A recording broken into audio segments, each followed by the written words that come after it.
ঢাকা বিশ্ববিদ্যালয়ের টিএসসিতে এসে যখন ঢুকছিলাম কিছুটা আবেগে আপ্লুত হয়েছিলাম। এই জন্যে দীর্ঘকাল পরে ঢাকা বিশ্ববিদ্যালয়ের ক্যাম্পাসে আসার একটা সুযোগ হলো এবং সেই সুযোগ করে দেওয়ার জন্য ছাত্রদলকে আন্তরিকভাবে ধন্যবাদ। আমরা অনেক পুরনো মানুষ। এই আর্টস ফ্যাকাল্টি যখন তৈরি শুরু হয় তখন আমরা ঢাকা বিশ্ববিদ্যালয়ের ছাত্র, সুতরাং সহজেই বুঝতে পারছো যে আমরা অনেক পুরনো মানুষ। আমরা অনেক উত্থান পতন, আন্দোলন সংগ্রাম, শহীদান আমরা দেখেছি। আমরা একটি রাষ্ট্রের অবসান দেখেছি, আরেকটি রাষ্ট্রের সূচনা দেখেছি। আমরা একটা মুক্তিযুদ্ধ দেখেছি। আমরা স্বৈরাচারের বিরুদ্ধে গণতন্ত্রের পক্ষে আন্দোলনের জন্য ঢাকা বিশ্ববিদ্যালয়ের একটা যে মরণপূর্ণ সংগ্রাম, সেই সংগ্রাম দেখেছি। প্রিয় সহকর্মীবৃন্দ, বলছি এই জন্যে যে আমরা সবাই একসাথে কাজ করেছি। আজকে দীর্ঘ সংগ্রামের পরে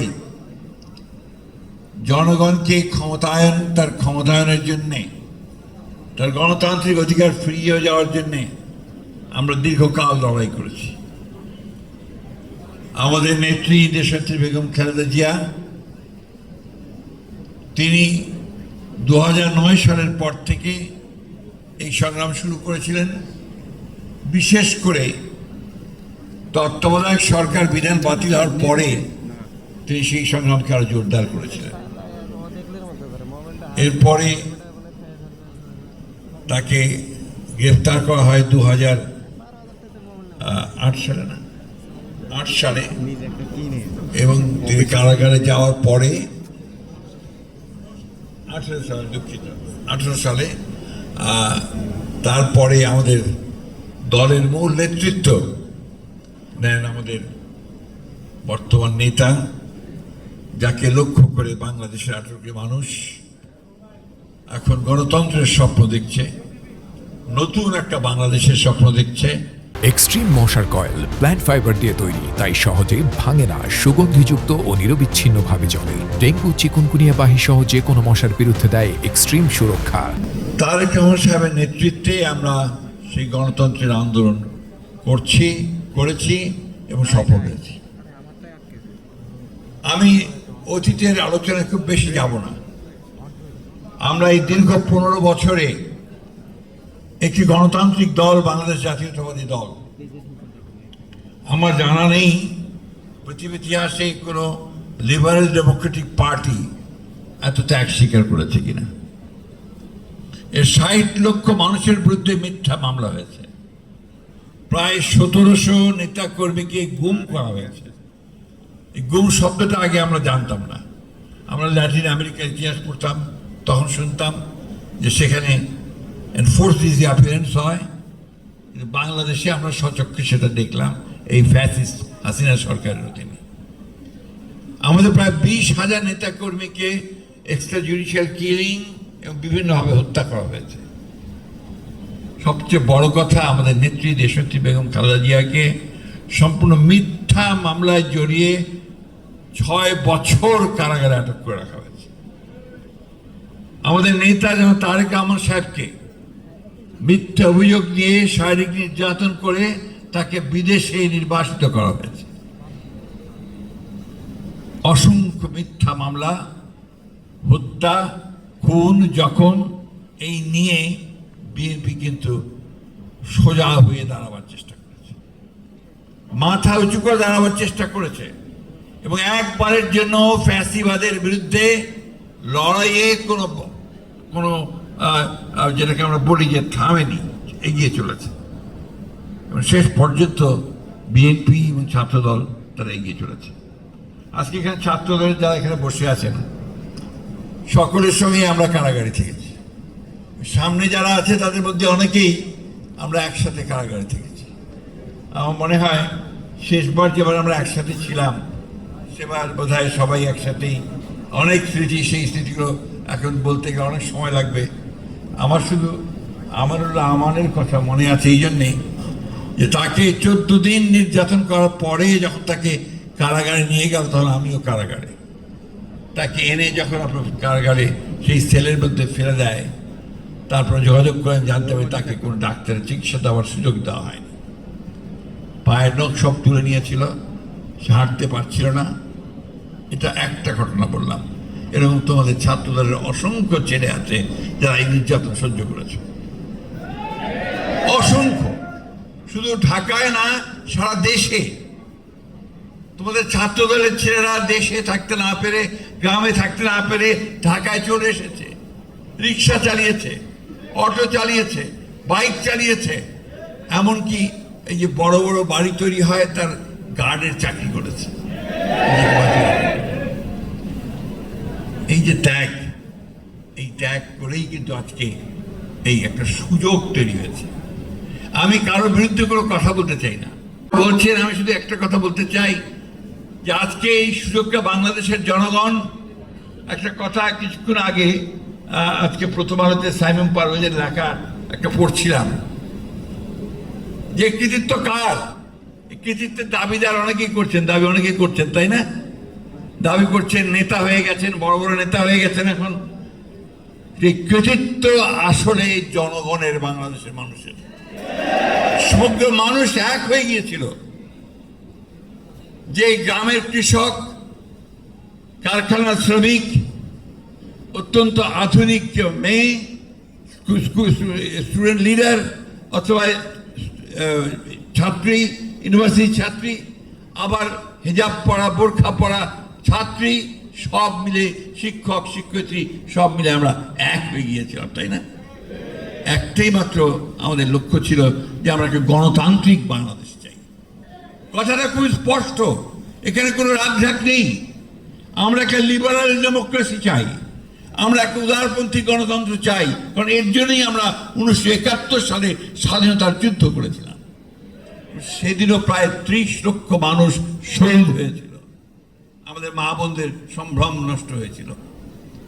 সেই কথাগুলো আজকাল কেউ উচ্চারণ করে না, কিন্তু সেটাই ছিল আমাদের ভিত্তি। সেই ভিত্তিটার উপর করেই আমরা কিন্তু সামনের দিকে এগিয়ে আজ পর্যন্ত এইখানে এসেছি।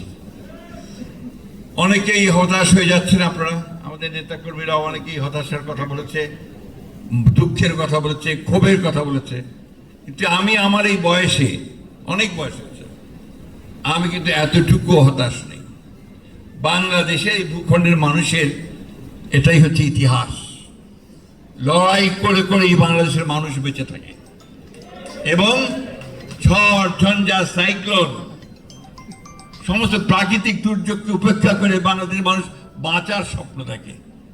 এবং একটা জিনিস খেয়াল করে দেখবেন, যে রিক্সা চালায়, রিক্সা চালক, রিক্সা শ্রমিক ভাই, সে পর্যন্ত যখন রিক্সা চালানোর পরে একটা গাছের ছায় আসে, রিক্সা থেকে একটু আরাম করে, তখন তাকে গিয়ে আপনি জিজ্ঞেস করেন, ভাই কেমন আছেন? দেখবেন খুব হেসে উত্তর দেবেন, ভালো আছি। তো প্রত্যেকটা মানুষের মুখে একটা হাসি আছে, এত কষ্ট, এত ত্যাগ ত্যাগের পরে আজকে সেই আন্দোলনটা, আজকে এটাকে আমি একটা বলি যে 1971 সালের যে স্বাধীনতার যুদ্ধ, পরবর্তীকালের যে স্বাধিকারের জন্য স্বৈরাচার বিরুদ্ধে যে আন্দোলন, সবকিছুর পরে এই যে সংগ্রাম, এই যে গণ অভ্যুত্থান, এটা আমাদের কিন্তু একটা সম্পূর্ণ নতুন একটা সম্ভাবনার দ্বার খুলে দিয়েছে, নতুন বাংলাদেশ নির্মাণ করবার। আমাদের নেতা যারা তারেক রহমান সাহেব সম্পূর্ণ নতুন করে স্বপ্ন দেখাচ্ছেন। আজকে নয়, 2016 সালে দেশনেত্রী বেগম খালেদা জিয়া ভিশন 2030 দিয়েছিলেন রেইনবো নেশন তৈরি করার জন্য। সেখানে তিনি আজকের এই সংস্কারের কথাগুলো, যারা এখন এই কথাগুলো বলছে, আমাদের পণ্ডিতেরা, কেউ আমেরিকা থেকে, কেউ যুক্তরাষ্ট্র থেকে, বিভিন্ন জায়গা থেকে, ইউনিভার্সিটি থেকে পাশ করে এসছেন, এই কথাগুলো তখন দেশনেত্রী বেগম খালেদা জিয়া ভিশন 2030 বলেছিলেন।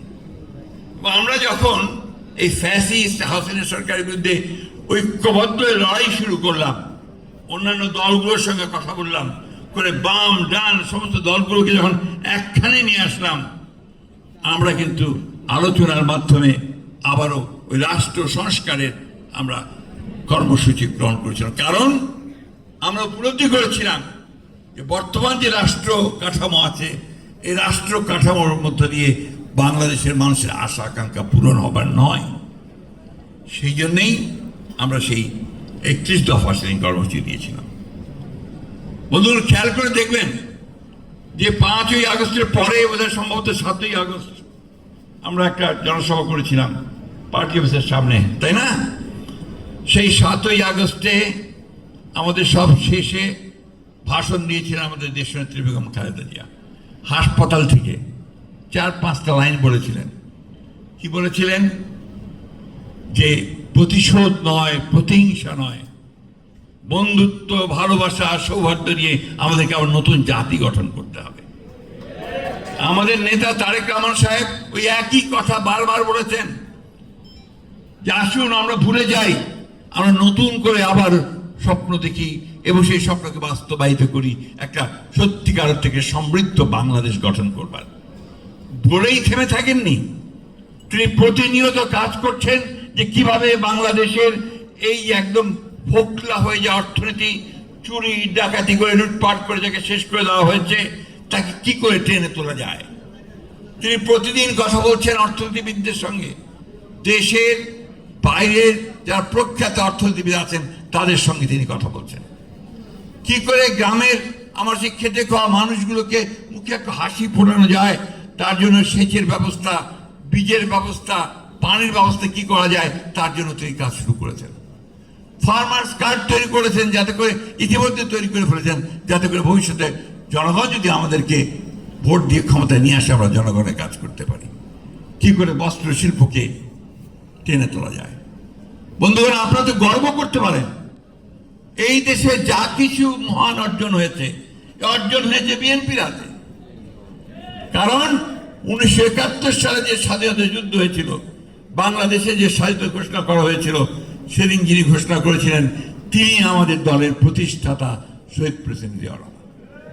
আপনি গর্ব করতে পারেন যে একদলীয় শাসন ব্যবস্থা বাকশাল থেকে তাকে সামনে নিয়ে এসে যে প্রথম যে রাজনৈতিক সংস্কার করা হলো, একটা মুক্ত একটা রাজনীতি, একটা বহুদলীয় গণতন্ত্র, এটা কিন্তু শহীদ প্রেসিডেন্ট জিয়া রহমানতে হয়েছিল। সেদিন তিনি সমস্ত সংবাদপত্রগুলোকে স্বাধীন করে দিয়েছিলেন। যে আমাদের ভাইরা আজকে এখানে এতজন আছেন, একটা ছিল না, সব বন্ধ করে দিয়েছিল শেখ মুজিবুর রহমান। মাত্র 4টা সরকারি পত্রিকা চালু ছিল, মৌলিক অধিকার চলে গিয়েছিল।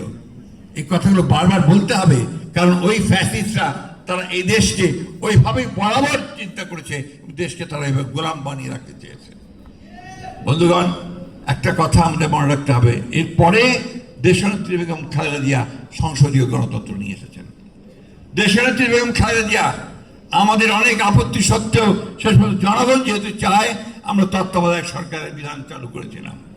সারা রাত জেগে আমরা পার্লামেন্টে সেই বিধান চালু করেছিলাম। কারণ বিএনপি হচ্ছে সেই দল যারা সত্যিকার অর্থেই বাংলাদেশের পরিবর্তন চায়, বাংলাদেশের মানুষের ভাগ্যের পরিবর্তন চায়, বাংলাদেশকে একটা কল্যাণমূলক সমৃদ্ধ দেশ হিসাবে মাথা উঁচু করে দাঁড়ানোর মতো একটা দেশ হিসাবে দেখতে চায়। আজকে তাই আমি কথা বাড়াবো না, আমি আপনাদের যে ভাইরা যারা চলে গেছেন তাদের অবদান, যারা আহত হয়েছেন, পঙ্গু হয়েছে, তাদের অবদান আমরা যেন চিরকাল স্মরণ রাখি। আমার খুব দুঃখ হয় যখন দেখি যে আমাদের আহত ভাইয়েরা তারা বলছে যে আমরা কোনো সহযোগিতা পাচ্ছি না। কই এই সরকার কেন এখন পর্যন্ত তাদের সেই ব্যবস্থা করেনি? আমরা এই দেখুন 142 জন ছাত্রদের একটা তালিকা আছে এখানে। আমি জিজ্ঞেস করছিলাম এখন যে এদের নামগুলো এখন পর্যন্ত গেজেটেড হয়েছে কিনা, তারা বললো যে না, হয়নি। তাহলে কার নাম গেজেট করছে? যারা প্রাণ দিয়েছে তাদের নাম যদি গেজেটভুক্ত হয় তাহলে কার নাম দিয়েছে? আমি অনুরোধ করবো নেতৃবৃন্দকে এই বিষয়টা নিয়ে আপনার সরকারের যথাযথ যে আপনার ডিপার্টমেন্ট আছে তাদের সাথে কথা বলবেন এবং তাদের নাম যেন এখানে আপনার গেজেটেড হয় তার জন্য ব্যবস্থা গ্রহণ করবেন। দ্বিতীয় কথা যেটা আমি আগেও বলেছি যে আমরা তো আপনার ফ্যাসিস্ট মুক্ত হয়েছি, সুযোগ সৃষ্টি হয়েছে নতুন একটা গণতান্ত্রিক একটা ব্যবস্থা ফিরিয়ে নিয়ে আসার, তাই না? কিন্তু ষড়যন্ত্র তো থেমে নাই। যে কথা কিছু আগে আপনারা বলেছেন যে ফ্যাসিবাদ তো এখনো শেষ হয়ে যায়নি। আজকে লক্ষ্য করে দেখুন যে পরিকল্পিতভাবে এই গণতন্ত্র যেন উত্তরণ না ঘটে তার জন্য কাজ শুরু হয়েছে। সোশ্যাল মিডিয়াতে বিভিন্নভাবে কাজ করা হচ্ছে, নেতাদের বিরুদ্ধে কথা বলা হচ্ছে। এমনকি আমার নেতা তারেক রহমান সম্পর্কে অশ্লীল অশ্রাব্য ভাষায় কথা বলা হচ্ছে। এটা কেন করা হচ্ছে? ভয়ে পেয়ে। তারা ভয় পেয়েছে। তারেক রহমান তো জাতীয় নেতা হিসেবে ও অলরেডি প্রতিষ্ঠিত হয়ে গেছেন, সুতরাং তিনি যদি ফিরে আসেন তাহলে তারা যাবে কোথায়? আমি এটুকু আশ্বাস দিতে পারি তাদেরকে যে তারা সঠিক জায়গায় থাকবেন। প্রিয় বন্ধুগণ, এই কথাগুলো আমাদের মাথায় রাখতে হবে। আমাদের সংগ্রাম শেষ হয়ে যায়নি। আমাদের যে শত্রু চতুর্দিকে, আমাদের শত্রু মানে কি? গণতন্ত্রের শত্রু, বিএনপির শত্রু না, মনে রাখবেন। BNP is democracy, BNP is freedom, BNP হচ্ছে উন্নয়ন, ডেভেলপমেন্ট। এই কথা মাথায় রাখবেন। আমরাই করেছি, এটা আমরাই করব এবং ভবিষ্যতে আমরাই বাংলাদেশকে একেবারে উন্নয়নের চরমে নিয়ে যাব। আপনারা নেবেন, ইয়াং জেনারেশন। আমরা হয়তো থাকবো না, কিন্তু আমরা দেখবো যে আপনারাই সেখানে নিয়ে গেছেন। আজকে ওই জন্যে এদের কোনো পাতা ফাঁদে আমরা পা দেব না। এরা ফাঁদ পাচ্ছে, আমাদেরকে প্রভোগ করছে যে আমরা যেন আমরা ঝাঁপিয়ে পড়ি, প্রতিবাদ করি, কনফ্রন্টেশন করি, এমন একটা অবস্থা তৈরি করি যেন গণতন্ত্রে উত্তরণটা ব্যাহত হয়। এটাতে আমরা পা দেব না।